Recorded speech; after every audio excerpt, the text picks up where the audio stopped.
Good morning and welcome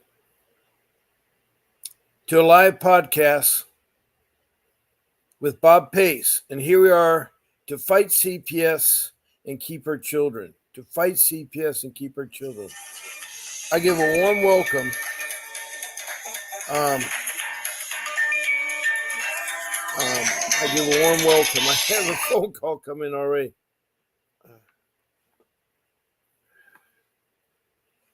And I know how hard it must be for you because I too was a victim of CPS. Now, I've changed my background a little bit and I put on a coat and tie, try to look a lot more professional. And but I'm Bob Pace. I'm me inside, and I want to help you. I want to help you keep your children or get your children back or help you with the case. I'm not an attorney. I'm just a loving a husband of 6 children. Excuse me, a loving father of 6 children, and a husband of 32 years. And I believe in families, and families are important to me. Um,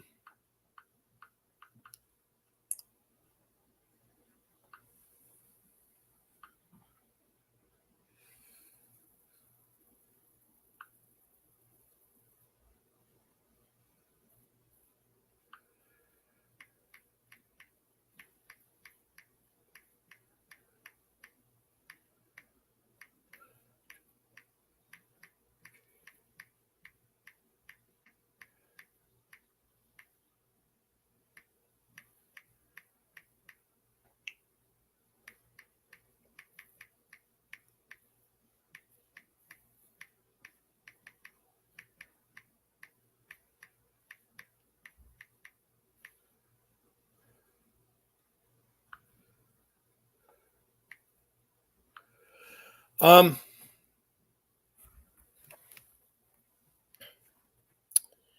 there are several ways you can interact with this podcast. One way to interact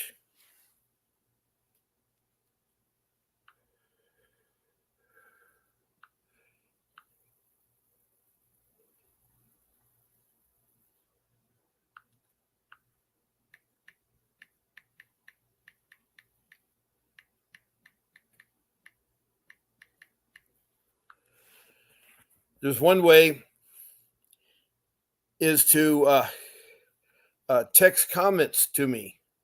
I'm broadcasting. You found me on Facebook, How to Fight CPS, and I'm broadcasting on YouTube using the StreamYard application. And so, um, uh, just by in here is one way you can listen. You don't have to say anything. You don't have to do anything. You just be a listener, and that is fine.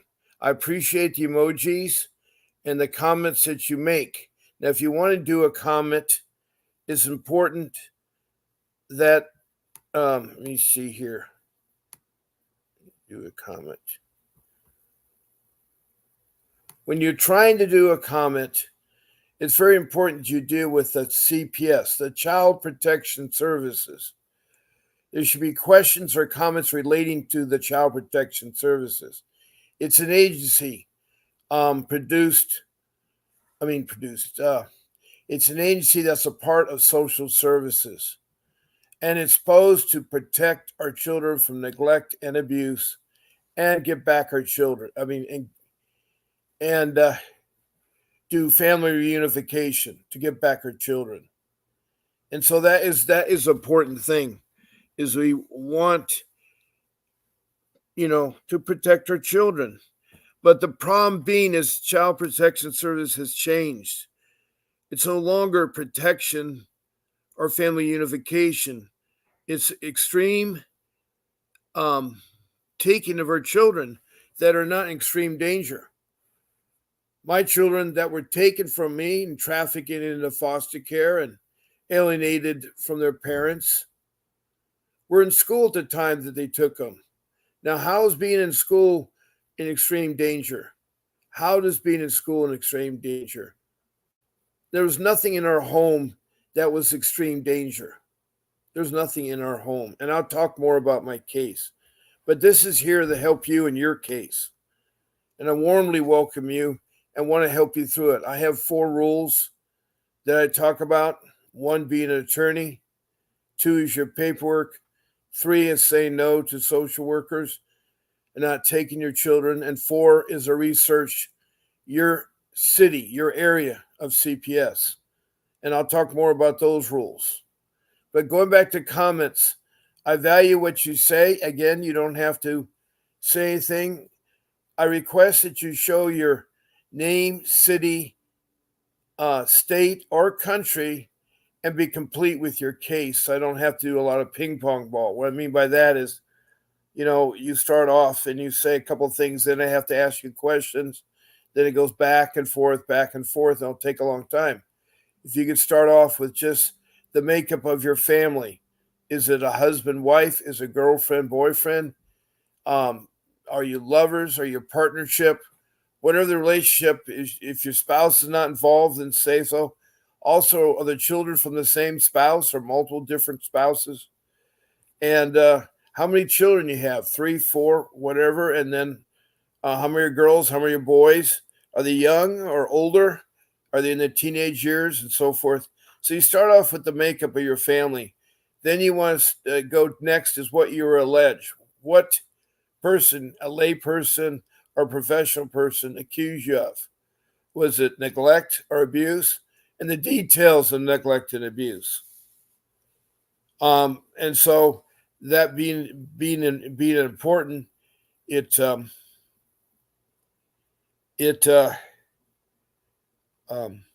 helps me and helps the rest of the room understand a little bit better. Then you can talk about where you're at in your situation. You can say, I'm in the beginning of my situation, or I'm at the end, or I have visitations or no visitation. Anyway, be complete, and that's great. Also, if you're from another country, you're more than welcome to join in this podcast. I've had about 13 countries now. I've had, Australia and Canada and Mexico.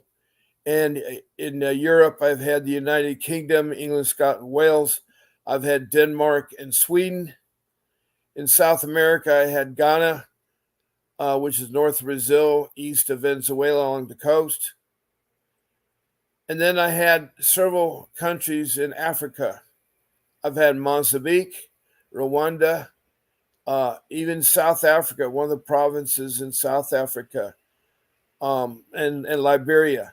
Now, Liberia is on the west side of northern Africa along the coast.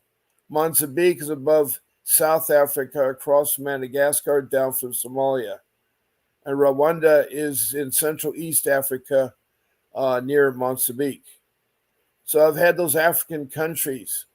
And then I've also had Bangladesh and India. I've had India. So it's slowly building around the world. And it seems like everybody, including the United States, all 50 states and over 500 people I've talked to, is that they are they're having the same problems you all are having with CPS, the same problems. And so I encourage you to tell me your comments and how I can help you. So welcome all into this room. Welcome all. Now, another way you can interact with this podcast, besides listening and making comments, you can also call me on my office number. Now, my office number is 626-698-0990. And there you can reach me on my office phones.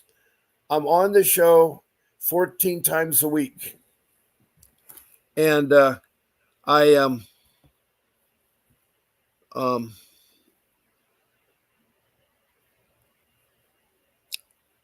am available from 10 o'clock in the morning for 1 hour Pacific Standard Time. And then I'm available in the evening at 7 o'clock Pacific Standard Time. Now, on Sundays is my early days, so I come on at 8 o'clock because I have a family commitment shortly after the show with my family. And so I am am on 14 times, so you can call during those times. Otherwise, outside those times, I cannot answer the phone. I cannot answer the phone. Good morning, Christina.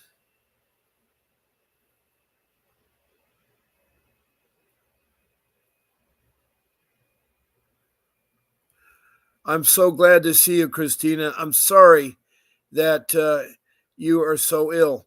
They still haven't fixed my email because I've not gotten my email. I've called the office several times and asked the office staff there to reset my password so I get into my email.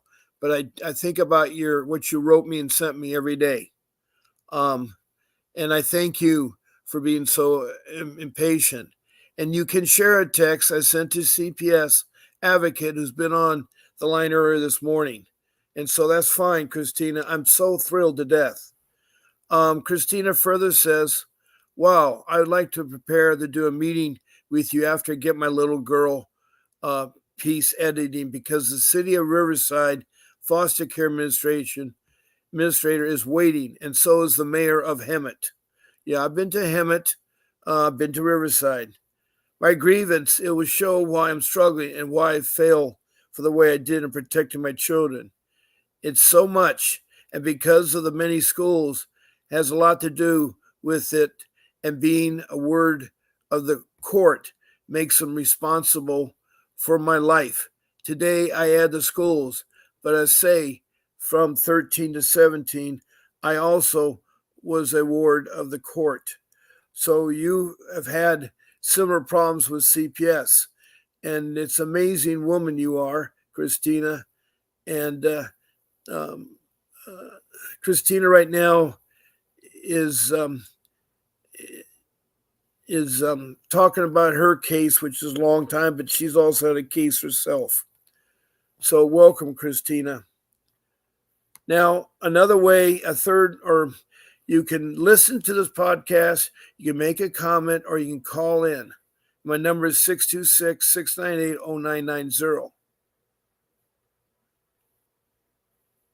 Now, another way is you can schedule as a guest. You can schedule as a guest. All you have to do is email our show producer at Grace at Vincent W. Davis. Now, Grace will take your email and schedule a time, explain to you what to do as a guest. Things like no eating, no smoking, those kinds of things.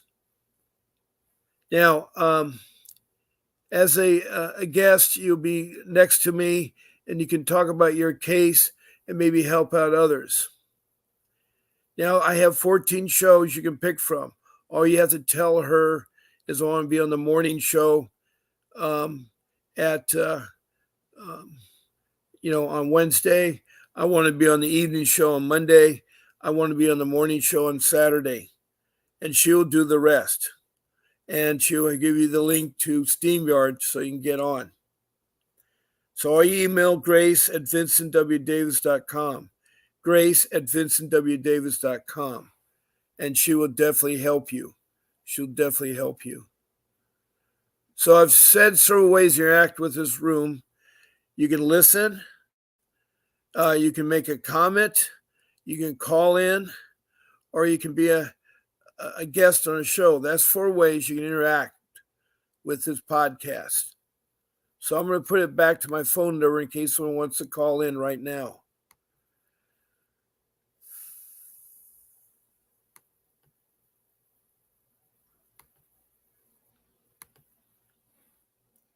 Now, Christina further says, Bob, please continue reading. I added the 3 texts together. The last one is important.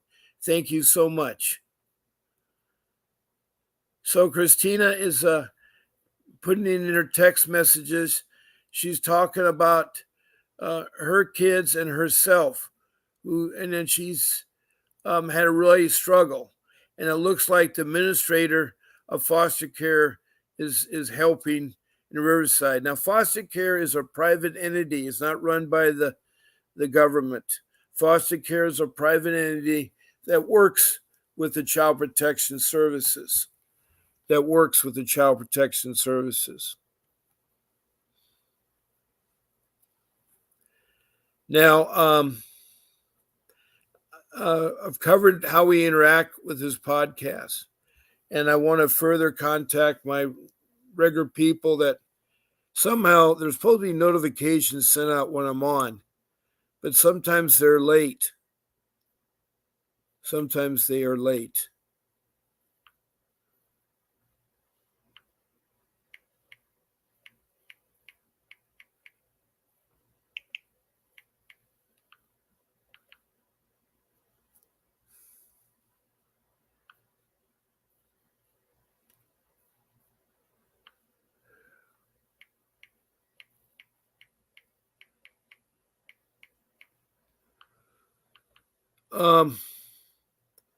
Now let me see here.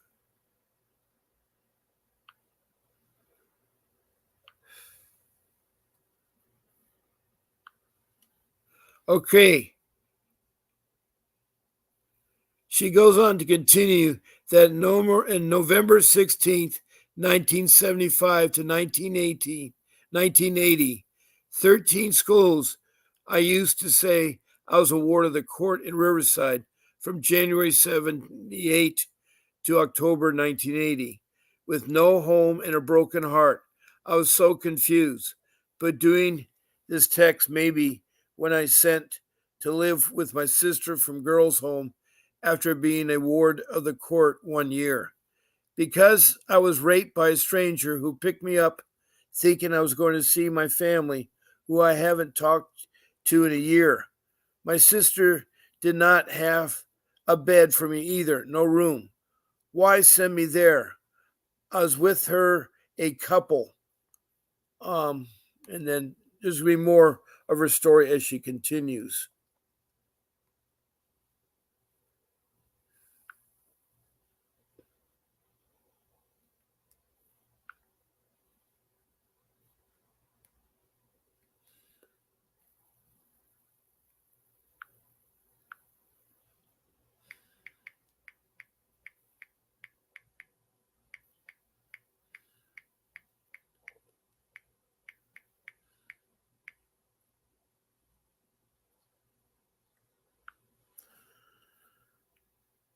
So Christina is going to further text her messages and say that I've gotten a hold of Faye, who's from Richmond, Kentucky, who will join us shortly.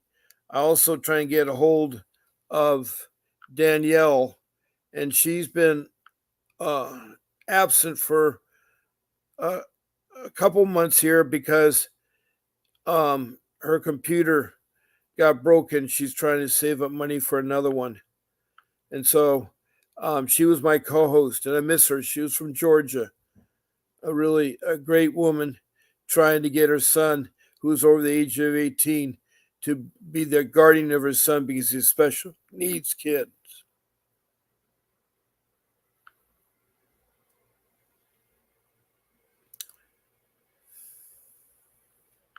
And then there is Nadia, who's from West Hollywood, who is on our show a lot and talks about her case and how she was abused and how she still is having problems with the court.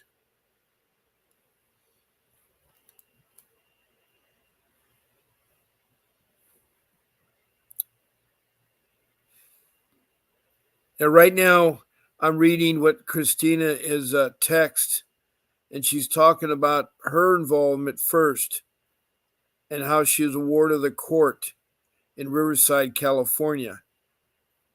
And tragically, a stranger raped her, which was really sad because that happens to a lot of foster kids. That happens to a lot of foster kids. There's so many evil people out there that want to take advantage of foster kids, and it's wrong. It is wrong there. Now, as I wait to hear more comments, I encourage you all, if you want to talk, please do so. It helps. If not, listen, please. That's good. I'm not trying to force you to do anything. All I'm trying to do is help you with my experiences. Now, my case, I had fought CPS for 15 years. The first 5 years of my case, and it really wasn't a case then, it was where they come out and they investigate alleged complaints. My problem is I did not know who's making the complaints. And what it was a layperson. Lay people are family members, your neighbors, anybody that doesn't have a job working with children. Professional people are the ones that are like policemen, doctors, nurses, and school teachers and counselors and principals. They have to report any abuse or neglect they see with a child. They're required by law. They're required by law. And so, um, with that being said, is that mine were strictly intimidation. See, unfortunately, in 2010, at the age of 60, and I had worked already, um, I had already worked 50 years. I mean, not 50 years, but I'm sorry, 45 years. I started at age 15. And, well, I don't know if that's right either. Yeah, at the age of 60, yeah, it would be 45. So I had worked 45 years and I lost a really beautiful job through no fault of my own. The work I was doing was road construction, building roads and heavy highway, and I had a lot of contracts with the state of California, and they were bankrupt. They were looking for ways to come with money, and so they said, "We're going to temporarily suspend your public contracts and use that money and send you an IOU." Well, first of all, that's wrong because that's public funds, and the government agency is not supposed to use public funds. But the governor at that time thought he'd be creative and support his Bedouin and support, I guess, his cigars and his house at Bedouin tent. Anyway, um, he took that money, and then I tried to get credit lines, and the banks were not very giving for credit lines, even though they said, "Well, what's going to happen if the state of California goes bankrupt? How we're going to get our money?" That's the way the attitude banks were. So I couldn't get a credit line to start a job, even though I had a public works contract signed and promised by the agency. And because they took the money temporary, their credibility went out the window.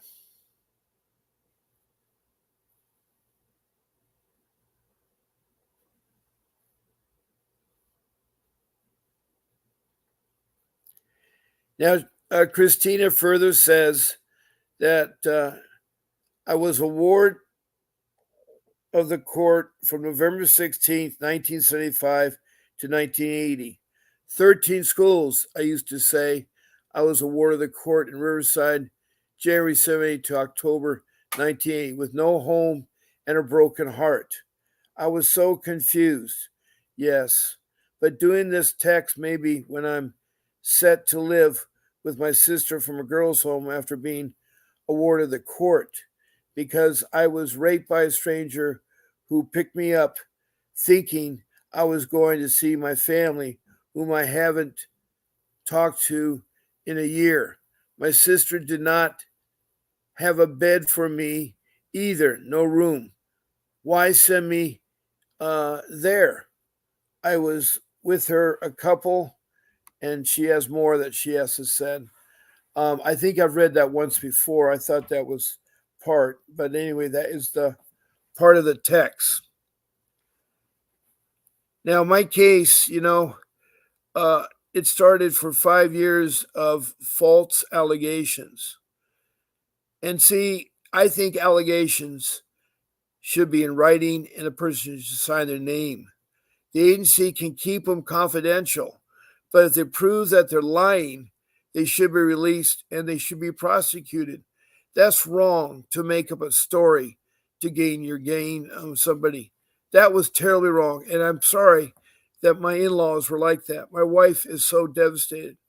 Her mom, her dad, her brother, her three sisters all called in and make these stupid allegations. that we didn't have food for the family, that we weren't preparing meals, that they weren't going to school. I wasn't paying the utilities. And all that I disproved time and time again when I met with a social worker. I had let them in my home and they had seen everything in my home. It was fine. It's a beautiful home. I mean, it was recently built. It had a state and art swimming pool with a rock in walk in. It had a grotto for a jacuzzi, waterfalls, had a tropical backyard, English garden on the side, and a dog run for my 2 Siberian Huskies. It was a loving home. And with my, 6 children and my wife, we had a dining room and we had, it was really great. Unfortunately, when you lose a job through no fault of your own, it gets really hard to pay the mortgage payments. And I mean, I tried to save up money and I was able to save up money, but I found out that I needed some liquid money because I had an attorney I had to hire. You see, that goes to my rule number one. It's so important that you get a professional juvenile family dependency attorney. And I did not know the value of that. I did not know the value of that. And I had to find the hard way. I tried to fight CPS by meeting with them and going up the chain of command, writing emails, and showing them what they're wrong.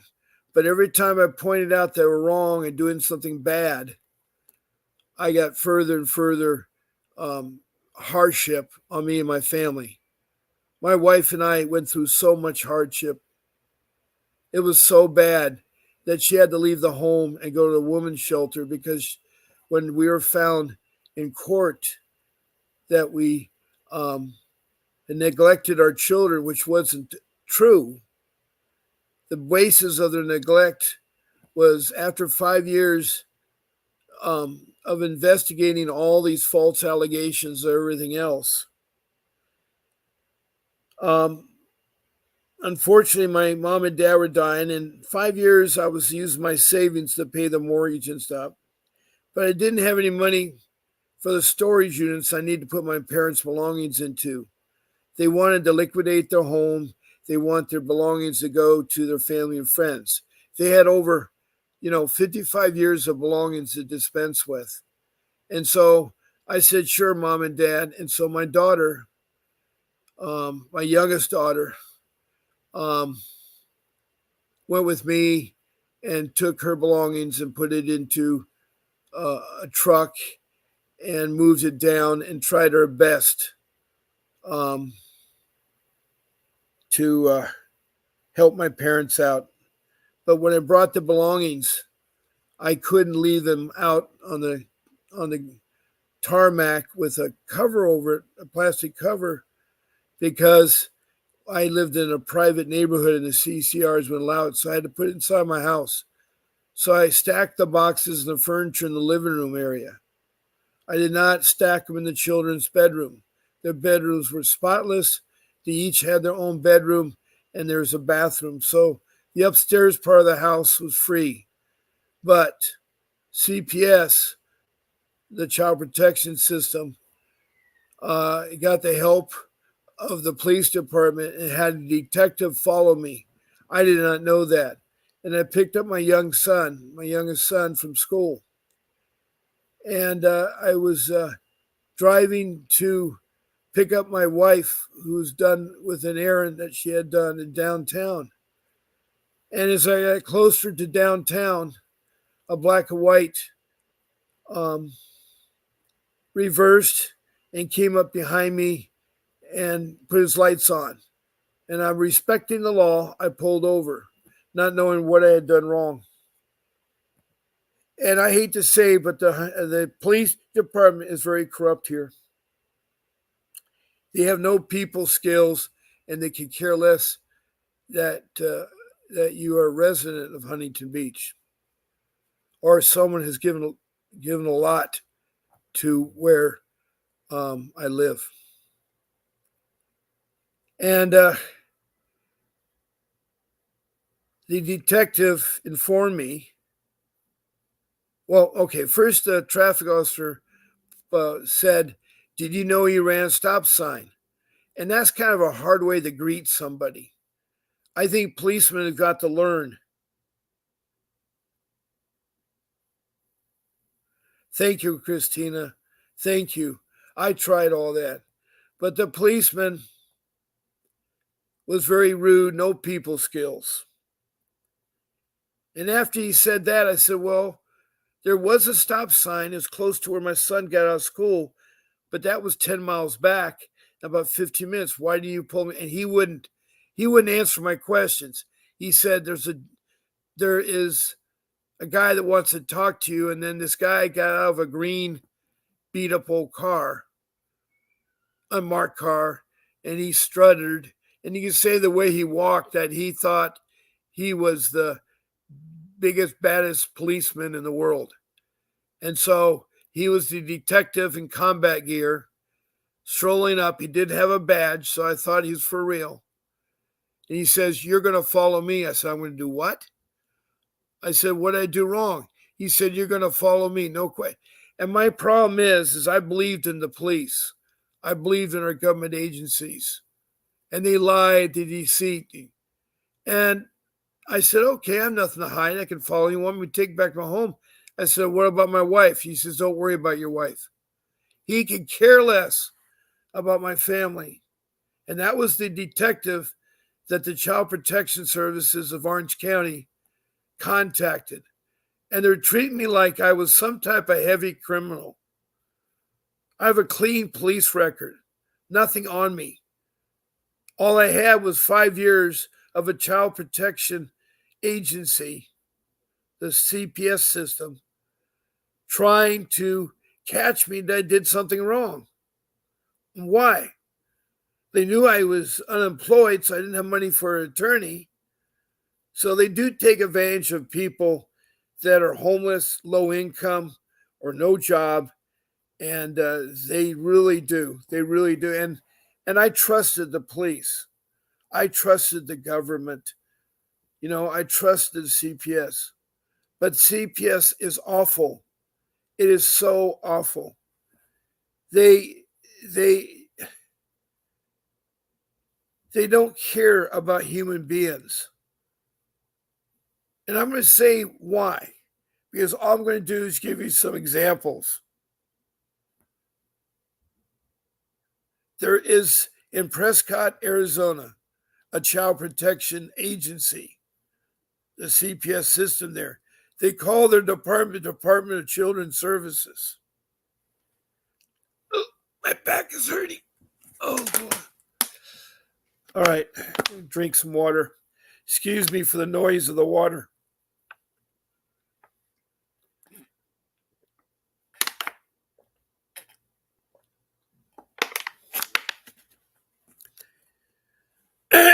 That was the noise of the water. And it makes me feel a little bit better. I can talk. But here I was, unemployed, no attorney, and now dealing with head on with CPS and now the police department. They were determined to find something wrong with me, so they brought out code enforcement, 5 firemen, 3 social workers, 2 code enforcement, and 2 uniformed policemen, along with the detective. And what did these people ask me? They asked me, "Can we see your home?"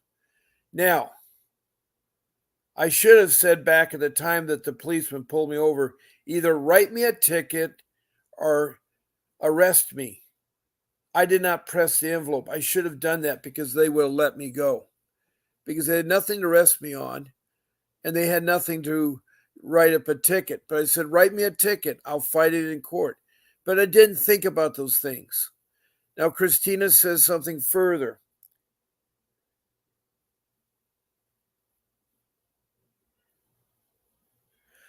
Though boxes downstairs, Christina, were stocked in a corner, and I'd take out a box at one at a time, sort through it, and then mail it off to my family. It's 55 years of mementos my parents had. The furniture was stacked in a corner too. So with the excess furniture, my furniture, to these people that are investigating my home trying to find something. I was charged with neglect because it said the furniture and the boxes could endanger the kids. The furniture and the boxes could endanger the kids. So that's finally what the charge they got. But they had to investigate the house. The firemen were measuring the smoke alarms. They were testing the smoke alarms.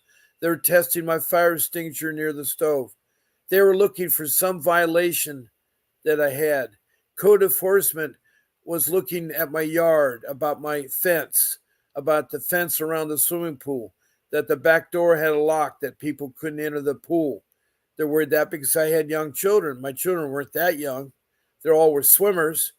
They live at the beach. They surf. They can be out in the ocean and surf. They've gone miles down the beach on their boogie boards and surfing. So they know they're water people. So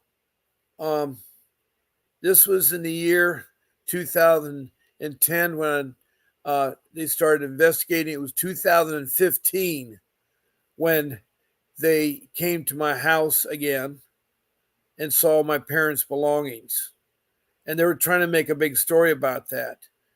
All code enforcement found is your gate's loose. You need to tighten it up. I had a gate that swang on a spring.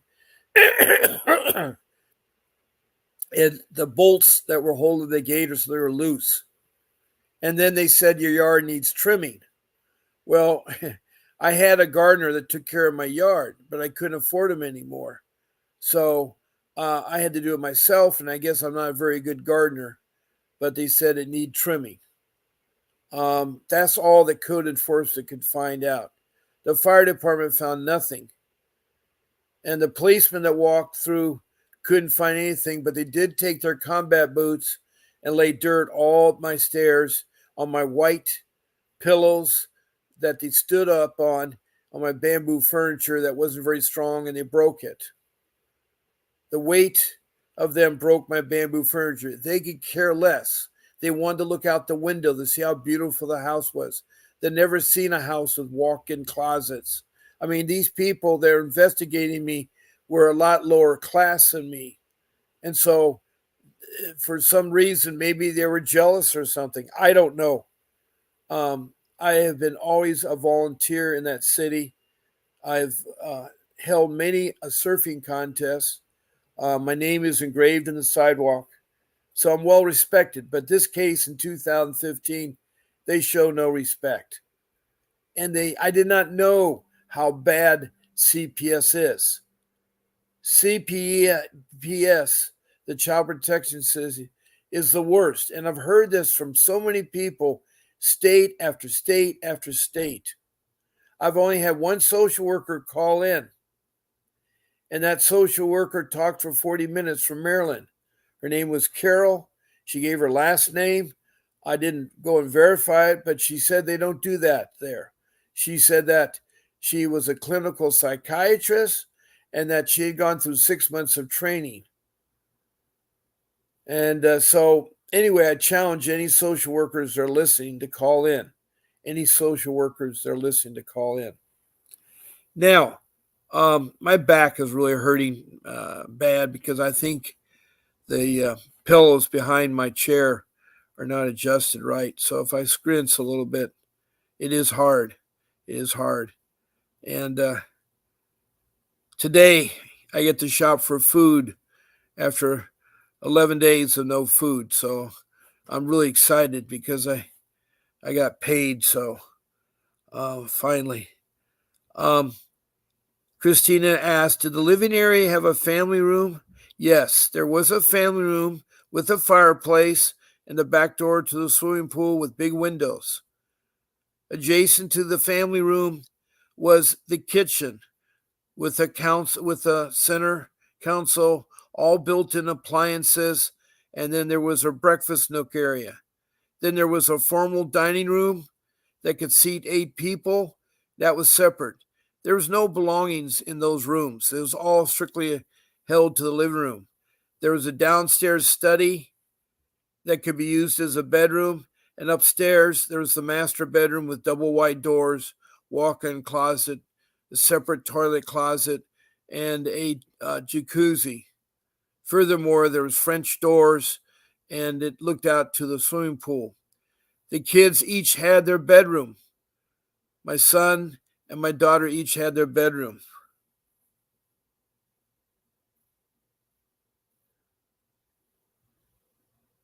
No, the passageways were not obstructed.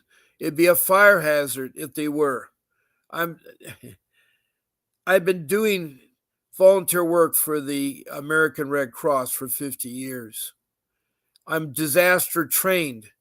I'm a water safety instructor, a lifeguard instructor. I teach sailing, small craft, and canoeing. And I have a lot of extensive background, and I certainly know about uh, fire and earthquakes and things like that. I'm an EMT when I was an ocean lifeguard, and so I had that medical training. My background is pretty extensive. I have worked training killer whales to managing a restaurant, the chart house, to working as an ocean lifeguard.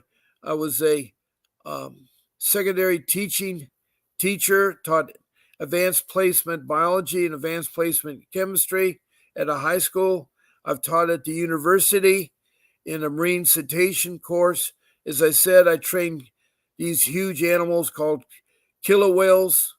They're orcas. I also trained the pilot whales. One of them was Bubbles. If you ever been to Marineland Pacific, you'll know what I'm talking about. That oceanarium is gone. SeaWorld bought them out, and I refuse to go work for SeaWorld. They have a bad philosophy with the killer whales, and they killed my male when they transported her by having the younger males bash him to death. The female I trained, Corky, is still alive, doing well in San Diego, and I do occasionally see her from time to time. She does remember me. I don't know what they did with the pilot whale Bubbles and some of the dolphins and things like that. I also trained a walrus and penguins. I was good at training penguins.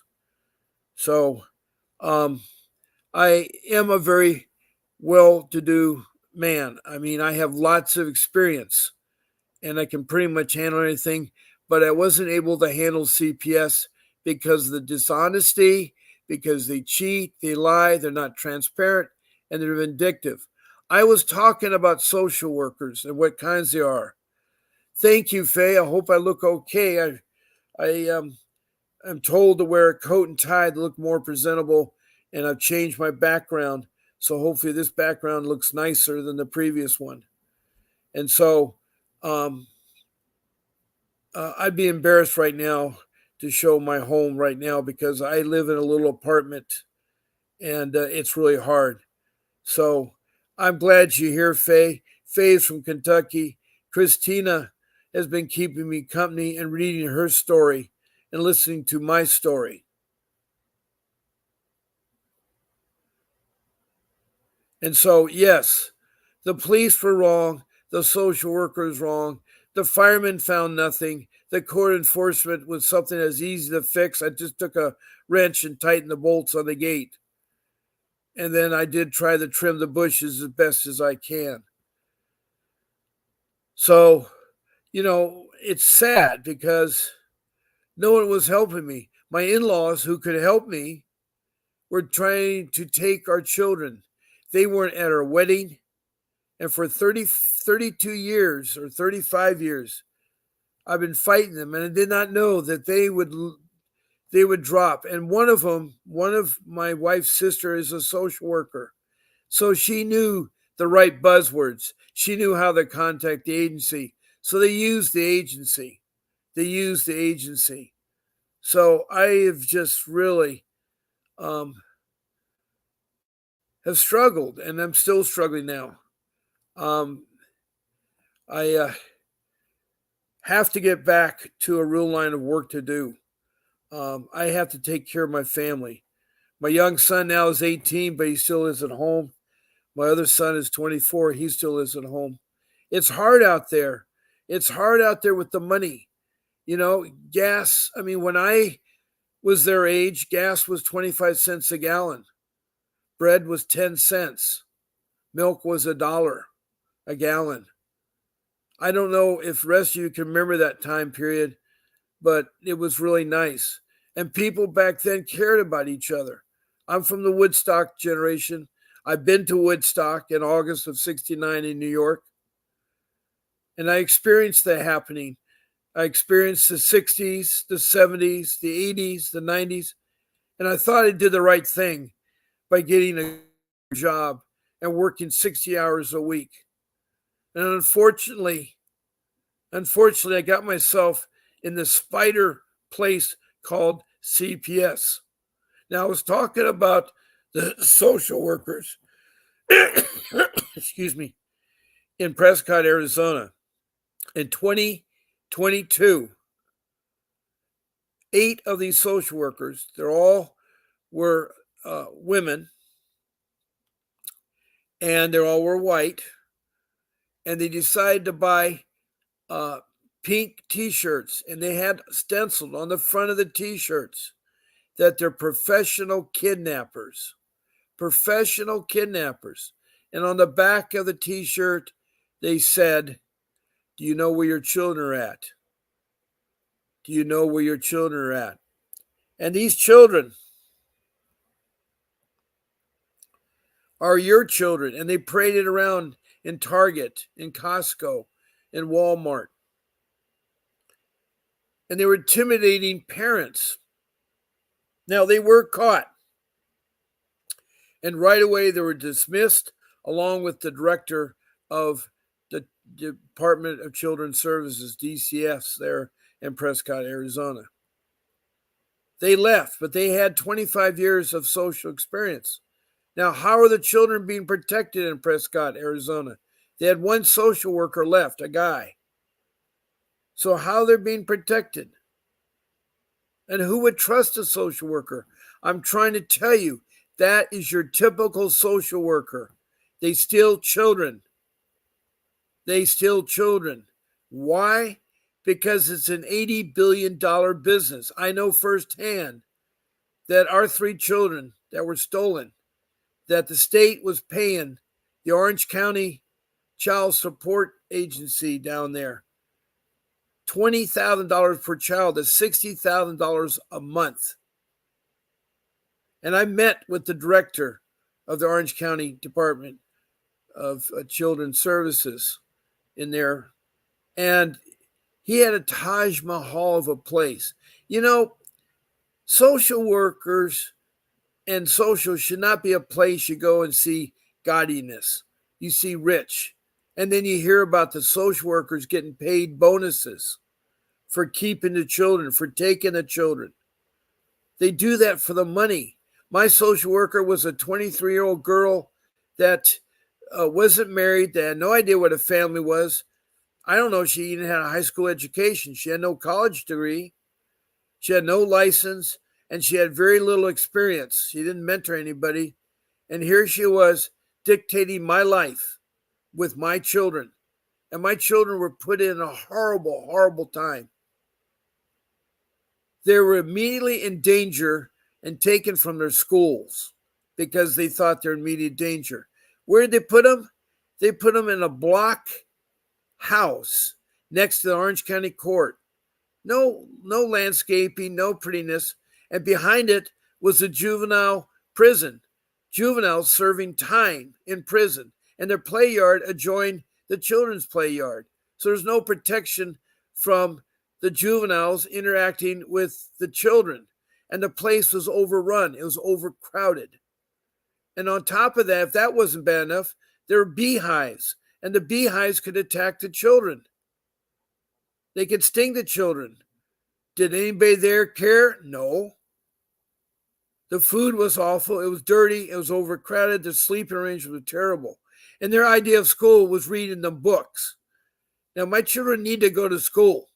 If you're going to interrupt my household, you're going to take them to school. And one of the schools was a private school.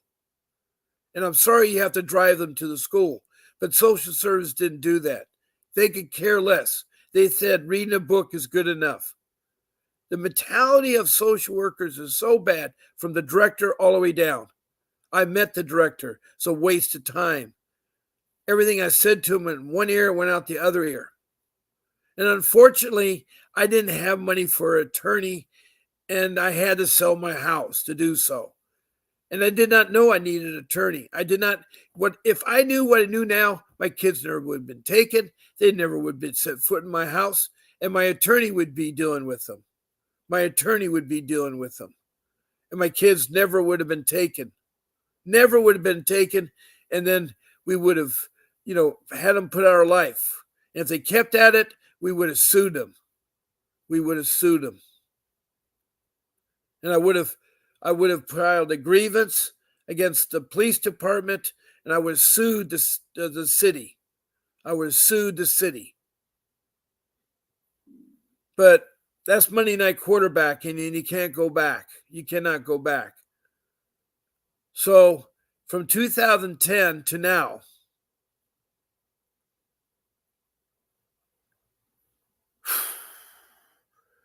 for these 14 years, it's been horrible. It's going on the 15th year. Now, in 2015 is when they investigated my home and took my children. And they were placed in a group shelter. It was convenient for them because guess what? Next door was the Orange County Dependency Court. So they could walk their children. They didn't have to spend any gasoline or anything transporting them. It's really sad how CPS only thinks about itself. And I remember the workers lying so much. And it is a long time of grievance. The more I on this show, the more I talk about this show, the more I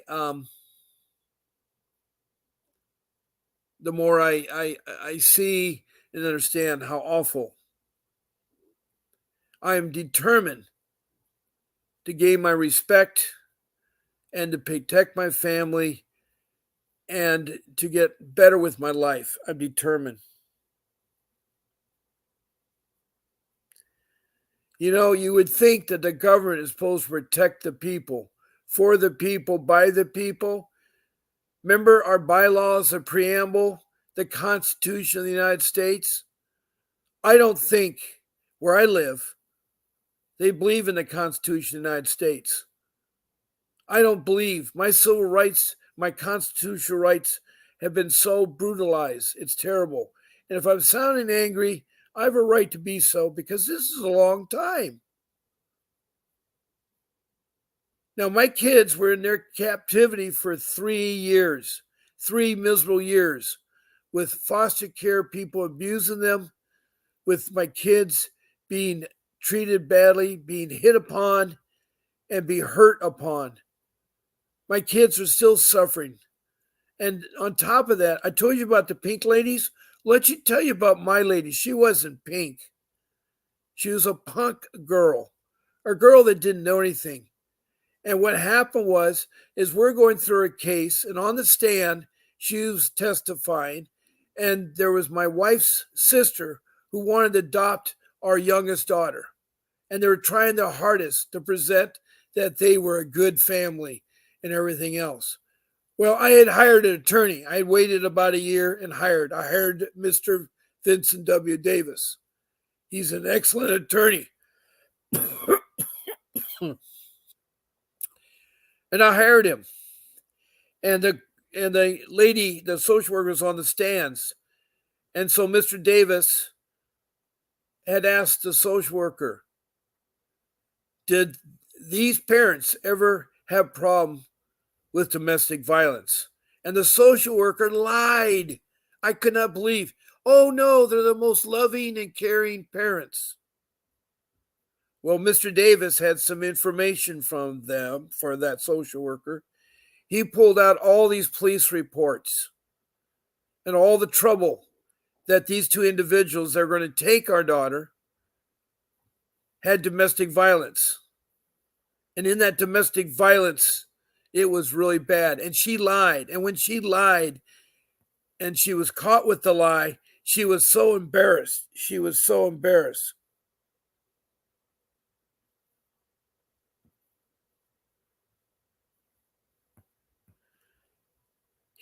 He would lie.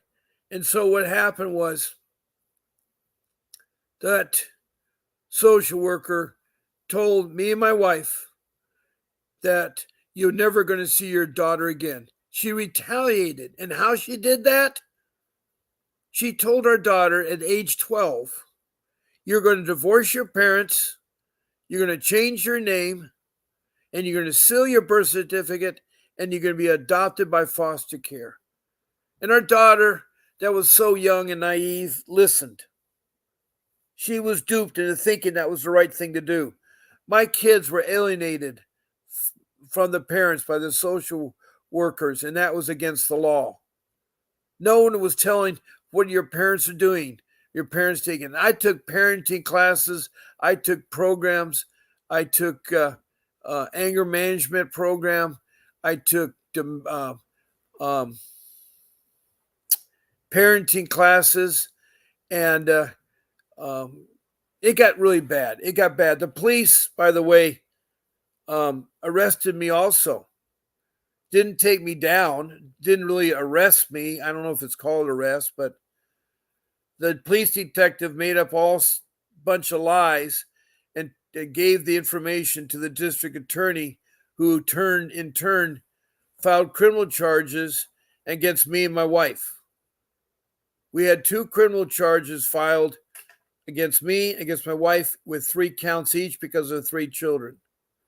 So not only did CPS charge me charges with neglect, the police department charged. So we had a dual charge going. Why? Why were they doing all this?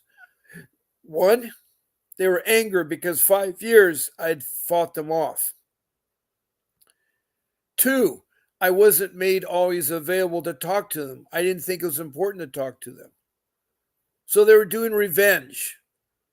And maybe they wanted to make a good person in life look bad in life. Maybe they were jealous because of the home I had, or jealous because I got the recognition from the city. I have no idea. I have no idea. Many times I think about it, Christina and Faye, who are listening. And again, I thank you all for being in this room. It means something to me. Now, this social worker did this to my daughter and stole my daughter. My daughter's gone. The last time my wife and I saw our daughter, she was 12 years old.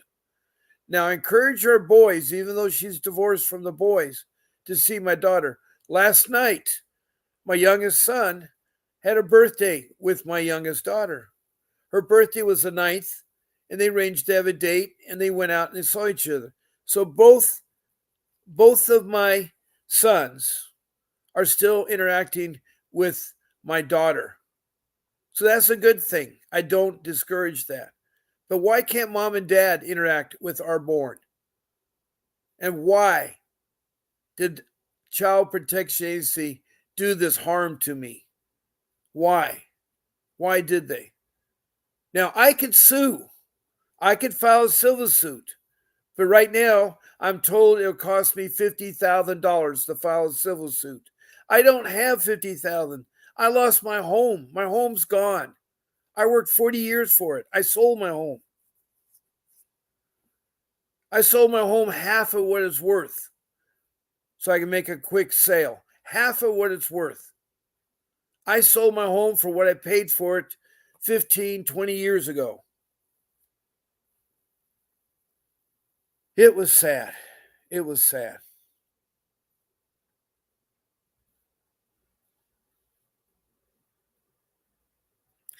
Yes, Christina, is really sad, and I spent a lot of my time talking about my case. My time's up. I got to go. I've gone over my time today.